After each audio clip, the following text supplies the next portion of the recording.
Olá! Se você é novo no canal, meu nome é Rafael Lopes e o vídeo de hoje vai ser dividido em três partes. A gente vai começar falando de alguns dos principais produtos negociados na B3. Na sequência, a gente vai falar especificamente de um veículo que hoje é pouco conhecido da maior parte dos investidores, que são os chamados fundos de infraestrutura.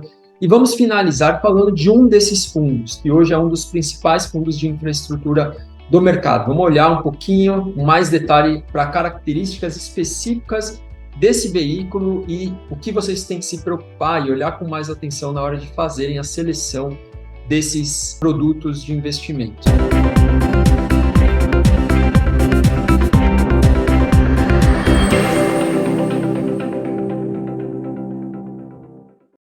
Bom, vamos lá, eu vou compartilhar a tela para mostrar um pouquinho para vocês dos produtos que podem ser negociados no ambiente da B3. Vamos aqui em produtos e serviços, depois eu vou vir em renda variável, e aí a gente vai dar uma olhadinha nos fundos de investimento. Percebam que dentro dos fundos de investimento, há alternativa de negociação dos chamados FIINFRA, que são os fundos de investimento em infraestrutura. Os fundos de investimento em infraestrutura guardam uma série de vantagens quando comparados a alguns outros produtos de investimento.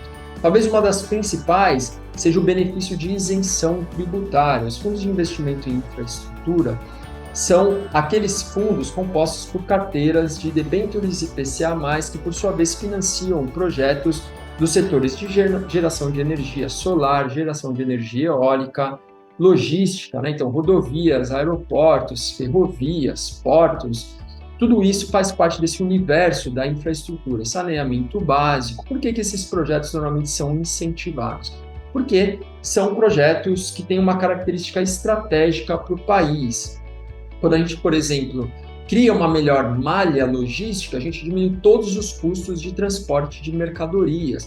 Quando a gente diminui os custos ou os problemas, né, atrelados ao saneamento básico, a gente diminui muitos custos com saúde. Quando a gente diminui o custo de energia, de geração de energia, a gente diminui o custo do acesso da energia pela população ou por toda a parte industrial de um país. Então, em termos de benefícios para a população, para a indústria e para colocar o país também de forma mais competitiva num ambiente global, é muito importante que haja investimentos nesses setores. Por essa razão, o governo incentiva, ele abre mão do imposto para baratear o financiamento desses projetos. Então, quando a gente compara o fundo de infraestrutura com alternativas como os fundos imobiliários ou os FIAGROS, o fundo de infraestrutura é isento não só nos rendimentos que eles distribuem mensalmente, mas também no ganho de capital. Então, se a gente comprar a cota de um FIIM para R$10 e vender a 20, todo esse ganho vem todo limpo, todo isento para o meu bolso. Obviamente, isso é uma grande vantagem, cria uma demanda, uma atratividade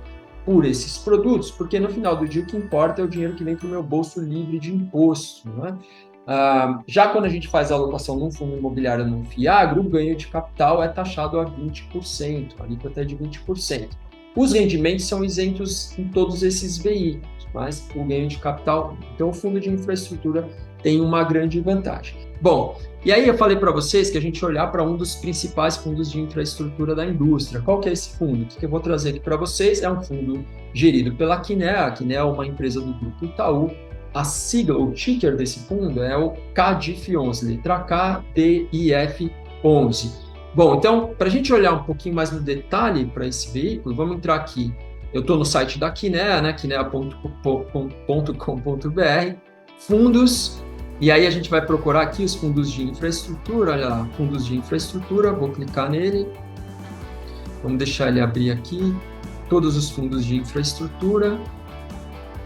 A gente já vai dar uma olhadinha aqui nas alternativas. Olha lá, ele aparece o KDIF11. Vou clicar em Saiba Mais.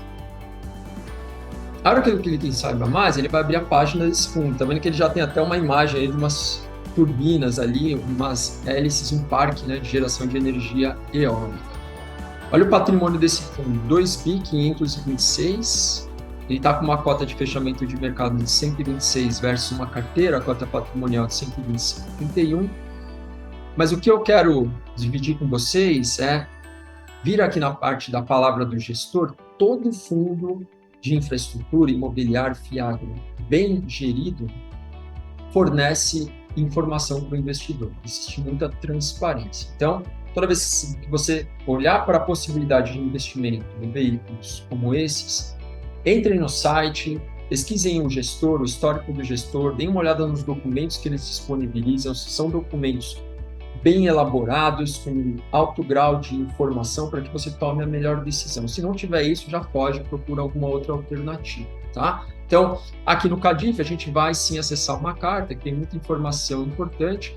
Vou abrir aqui no link do lado. Então, ele está mostrando o relatório de gestão de março de 2023. Resumo, carteira de ativos. Bom, além da liquidez, que eu mencionei para vocês que vários fundos têm bastante, né? Esse aqui em particular tem muita liquidez, é muito fácil comprar e vender cotas na bolsa.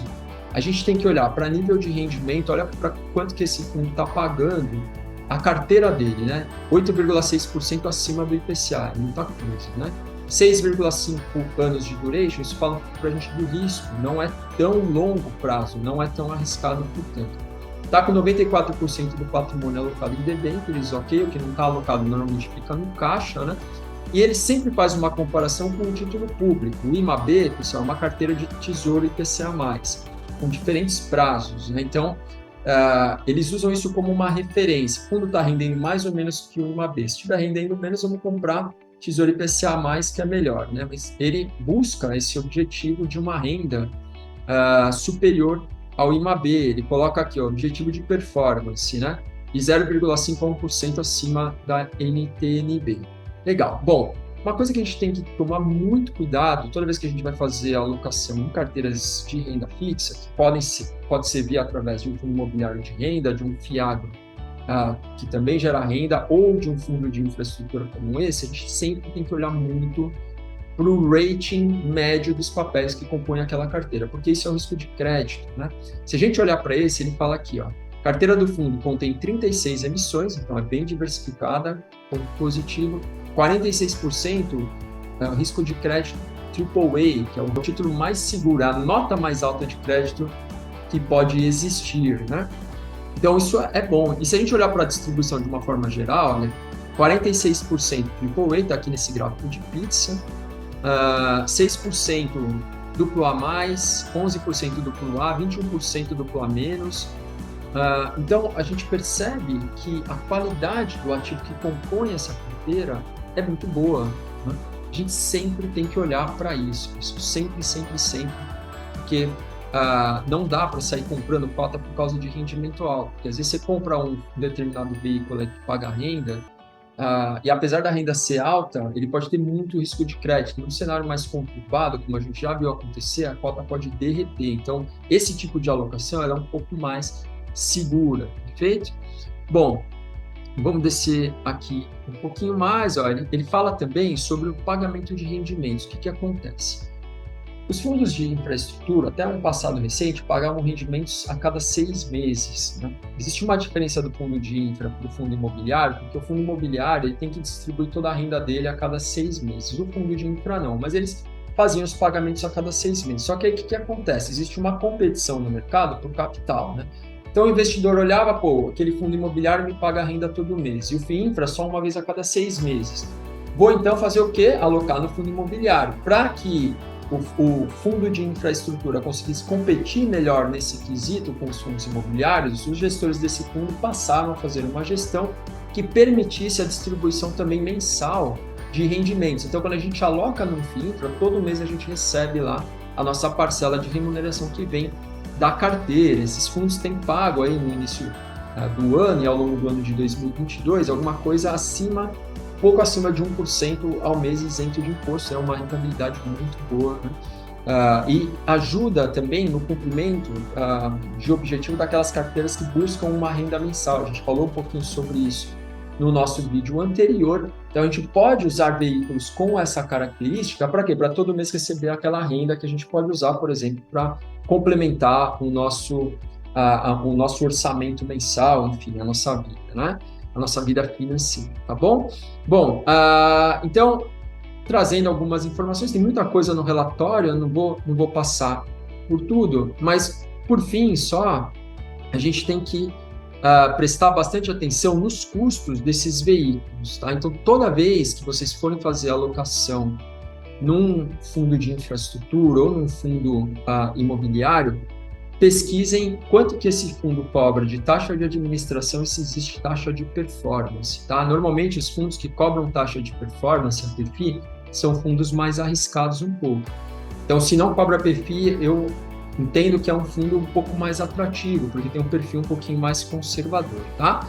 E se cobra uma taxa de administração muito alta, foge também. Tenta pegar aqueles fundos que têm uma taxa de administração média mais perto de 1%, mais ou menos, que é o caso, por exemplo, do CADIF, tá bom? Aqui tem toda a informação das várias debêntures, né? Que projetos que essas debêntures financiam, mas são todos projetos com aquelas características que eu mencionei para vocês de financiamento a projetos de infraestrutura, geração de energia, logística, etc.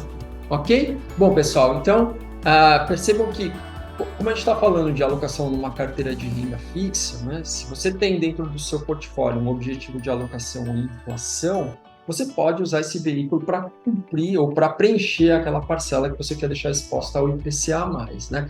Isso pode ser feito de forma conjugada, com uma parcela também de alocação CDBs DI, pode ser feito com uma parcela de alocação em IPCA+, mas com títulos públicos, ou eventualmente até com títulos de crédito que têm um perfil um pouquinho diferente. Então, sempre que você pensa também, né, na compra de um determinado ativo, você tem que olhar isso do ponto de vista de estratégia global da sua carteira, né, objetivos de risco, objetivos de performance, ok? Mas, sem dúvida nenhuma, esses fundos, os fundos de infraestrutura, para a composição da parcela IPCA+, são muito, muito adequados. Sempre tem que caber um espacinho ali para a gente colocar um pouco de fundos de infra na nossa carteira. Perfeito? Bom, é isso, pessoal. Não deixem de se inscrever no nosso canal, ative o sininho para receber todas as notificações de novos conteúdos. Um grande abraço, até a próxima.